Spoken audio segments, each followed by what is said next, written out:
అక్రమ కేసులు అరెస్టులతో ఏపీలో దారుణమైన పరిపాలన జరుగుతోందని వైసీపీ సీనియర్ నేత ఎంపీ పిల్లి సుభాష్ చంద్రబోస్ పార్లమెంటు వేదికగా ఆరోపించారు.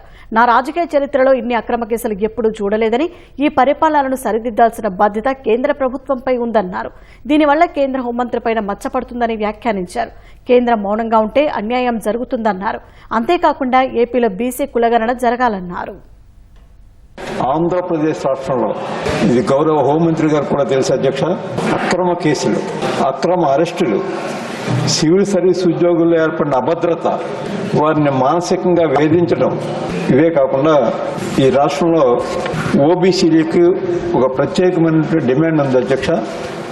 క్యాస్ట్ బేస్డ్ స్పెషల్ సెన్సస్ తీసుకోమనమని, అది కూడా వారి దృష్టికి తీసుకురావడానికి నేను ప్రయత్నం చేస్తాను అధ్యక్ష. ఈరోజు ఇన్ని అక్రమ కేసులు పెట్టడం కానీ, పార్లమెంట్ సభ్యులను కూడా కేసుల్లో పెట్టి ఇరికించడం కానీ చూస్తూ ఉంటే దురదృష్టకరమైనటువంటి పరిణామాలు ఆంధ్రప్రదేశ్ రాష్ట్రంలో జరుగుతూ ఉన్నాయి అధ్యక్ష. ఈ విధంగా అయిన సంఘటన జరుగుతూ ఉన్నప్పుడు ఆంధ్ర ప్రభుత్వం చూస్తూ ఊరుకోవడం ఎంతవరకు సమంజసం? సమర్థవంతమైనటువంటి హోంశాఖ మంత్రి గారు కూడా తీవ్రమైనటువంటి మచ్చబడుతుందనేదే మరి నా యొక్క ఆరోపణ అధ్యక్ష. దయచేసి అర్థం చేసుకోండి అధ్యక్ష.